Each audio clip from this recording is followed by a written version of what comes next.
We went around to 64 counties. We then went around to 14 counties. As we did that, a lot of things, a lot of interesting things came to light. One of them being that agriculture wasn't held up as a huge economic driver.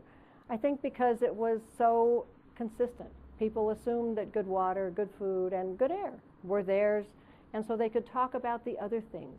But as this was being put together, this is a conversation the governor's having to improve economic development and find out how we move the entire state and how we honor those things in Colorado that really drive the economy. The process they've put forward, which we are in right now, is taking each industry concentration and going through a facilitation process, the same facilitation process with each industry, and there's 15 of them. And agriculture, because we have shown that agriculture is such a huge driver, is now a key industry. It wasn't at first and it is now. So each one of those industries gets the same process. About 2 weeks ago, we went through our facilitation where the first day we had business owners from across Colorado, from Swift and from White Wave Tofu and from the dairies. The first day, those were the C-level executives. They set the mission, the vision. They talked about agriculture on a broad vision across Colorado. The second day, we had around 52 people doing what we call the tactical teams. And these are very high-level people who work in the trenches, the folks from Farm Bureau, the folks from Farmers Union, the folks from the ag banks, the folks from the state looking at workforce. Because all of this is filtered through the 6 core objectives that the governor has set forth, and all of these go through that.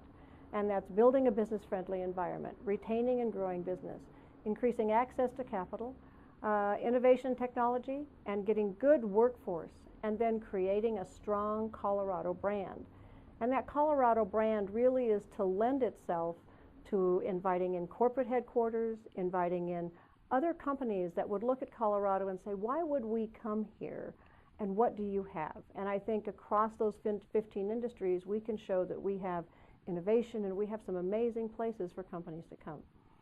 So those tactical teams are working right now. They will have 4 meetings as tactical teams, and then I think July, the middle of July, they return a report back to the C-level steering committee to say, did we get it? How have we done? Have we done well? Do you see holes in this? And then those reports are going to go to the governor.